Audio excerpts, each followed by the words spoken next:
We are back with another fun episode of our very first ever podcast. And this is our second episode. This is our second episode. Real talk about real stuff with realtors. And we could change that name, so don't hold us to it. Yes. So what are we going to talk about today? House hacking? Yes. Just like a cool new term, I guess. Yes. So it's an old concept with a new term.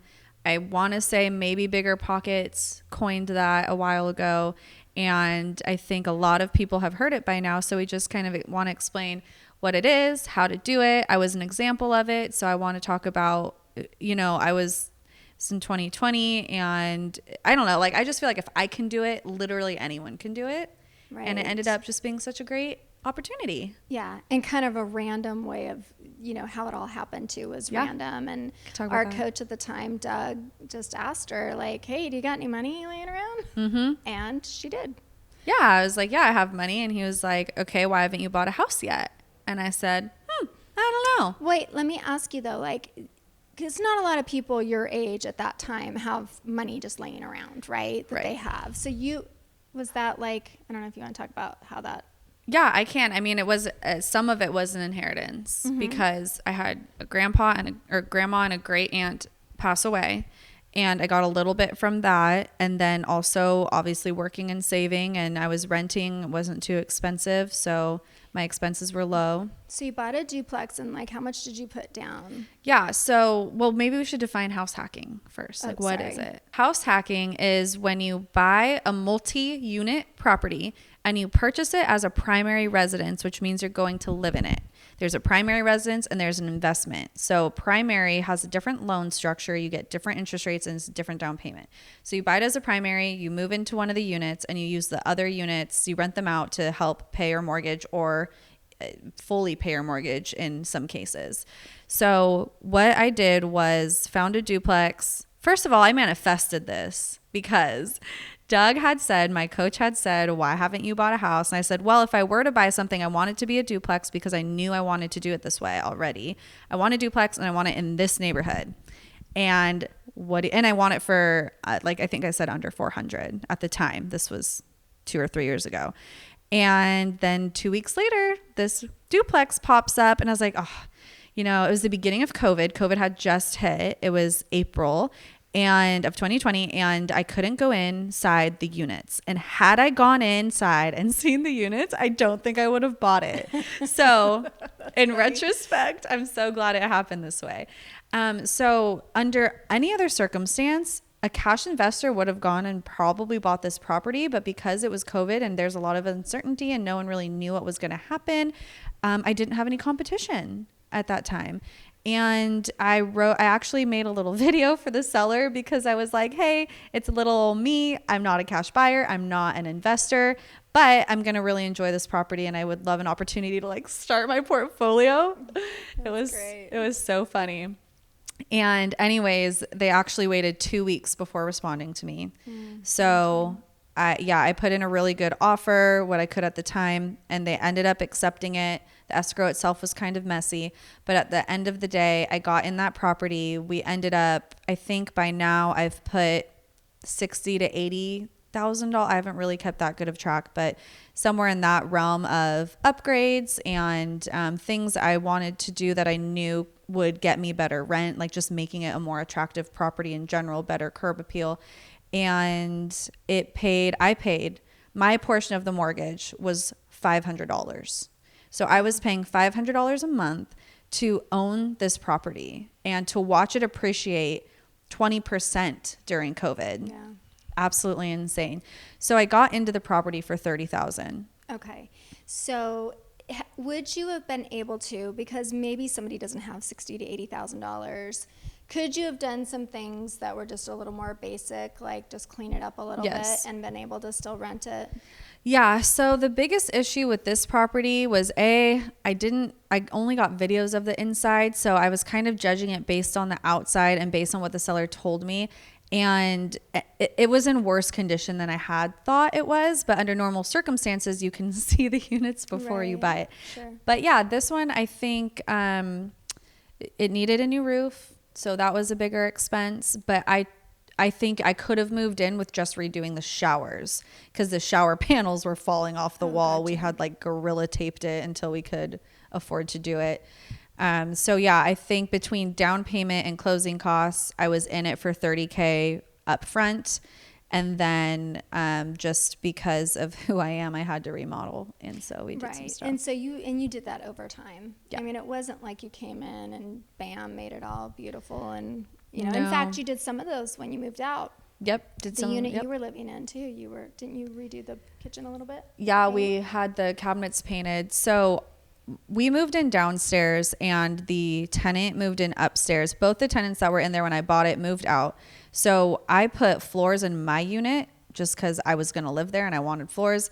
Upstairs is carpet because it's upstairs, so we needed it to be quiet. But we did get those we actually painted those cabinets ourselves. Would not recommend. Always hire out for cabinet painting. So we tried to do that ourselves, and it's kind of held up. It just doesn't look great. And we tiled the shower and we did a coat of paint on the inside, and that was pretty much it for that unit. And we replaced like ceiling fans. Mm-hmm. Yeah, doing things like ceiling fans and pulls on the cabinets. I mean, that can really update a property. Yeah. So now you have that, like you said, you have the equity, probably about at least 100,000, right? And you're making a profit, right? Yeah. So rents have just really trended up the last couple of years, especially. And that's why it's such a good investor's market right now, because we are not predicting rents to go down at all. I mean, they never really have trended down, I don't think, not in my lifetime anyway. And so I'm renting out each unit now and I'm profiting $600 to $900 a month, depending on if something needs to happen. It's a pretty good cash flow. It was a good cash flow. And I think even if you're going to break even, as long as you're kind of either breaking even or in the green, if you keep that property long enough and you're chasing that appreciation, it's still a good investment. Absolutely. Because you have an appreciating asset that's not costing you anything. And at some point you're going to sell that and maybe buy a 4-plex or an 8-plex or something along those lines. So it's a good place to get started in your investment portfolio, is just start with a duplex and live in it. I mean, I think it's brilliant. And you could buy up to 4 units with this type of primary conventional loan. So maybe we should talk about the loan type. So what you want to do is you have to get an FHA loan if it's a multi-unit primary and you want to put down a low payment.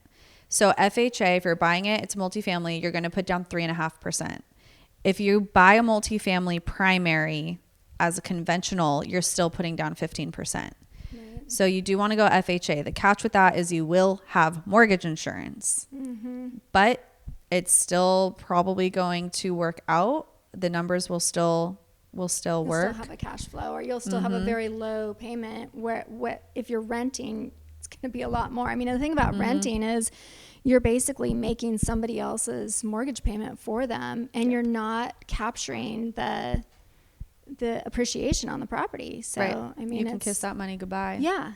And rents are so high. I mean, we have 9 doors right now, and on some of our properties, it's just unbelievable what people are paying. And we haven't raised the rents in like the last 3 years on the one that I'm thinking of. But rents are just high. I think if you can swing it, if you've got any money that you got from graduation or grandparents or something like that, or parents willing to help you get into something. I mean, otherwise you're blowing it on something that a trip or whatever that you have nothing to show for it. So that's really awesome that you did that. Congratulations, Kelsey. Thanks. Yeah, it's been good. And I really hope that this is the kind of property like I'll have forever. This specific duplex, I can look back like when I'm 50 and I'm like, wow, I bought that when I was 25 or 26 and it's worth double what I paid for it. I mean, can you imagine that happening? Yeah.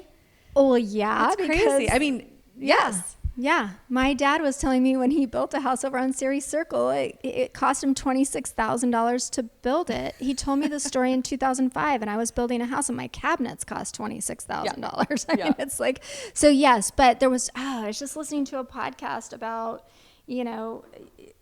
oh gosh, and I sent it to you, and it's basically talking about, you can only cap out so high on your rents, right? You can only get so much cash flow. So at some point, if your property is, you've got $200,000 or $300,000 in equity on that property, you're probably going to want to go ahead and sell that to move up to a bigger property so that you get more cash flow. Right. So, oh gosh, I wish I could remember the term that these guys used, but it was really interesting. Trading up? No, it was something equity. I don't know. We'll have to. There's also, depending on what the rents are and what the cash flow is, you can also refinance and do a cash out refi if you wanted to pull money out of that. Like if you had $300,000 of equity, you could probably pull 80 or whatever and get some money for your next purchase. Absolutely. That's another thing they talked about on this great podcast that I can't remember what it's called. It was probably Bigger Pockets. No, it wasn't. It wasn't? Mm-mm. Oh. It was a different one. But anyways, well, I'll send it to you. Okay. Yeah. Big shout out to Bigger Pockets. We listen to them all the time and get lots of good information. They have lending, real estate, house hacking, lots of people as guests who have been there, done that, and they tell their stories, which is very inspirational. Yes. So I hope that my story of house hacking is inspirational to and somebody. Shout out to Doug Edrington out of Chattanooga, Tennessee. For inspiring a young woman many years ago. Yeah, and that story is I was having a coaching call with him and I started to choke on a thing of water and I couldn't talk. And so I told Kelsey, I'm like, come in here and talk to Doug while I go back and die. And that's when they had this conversation. So everything happens for a reason. Yep. Choking and all. And you live to tell the story. I'd live to listen to the story. Or listen to it, yeah. All right, cool. Well, we will do another episode. I don't know. We'll see. Yeah, we'll do one. It'll be fun. Yeah, and if you liked this episode, please feel free to comment, to subscribe, to let us know what you like, what you don't like, what do you want to hear about next, because we always need ideas. And hopefully we get maybe 4 or 5 listeners. That would be so awesome. Well, Jess, you'll listen, right? Courtney, you'll listen, right? Okay, we got 2 right We there. got 2. Thanks, everyone. Peace out. I don't know where the peace out came. I was waiting for you to say that. Never ever has Brandy said peace out in her life.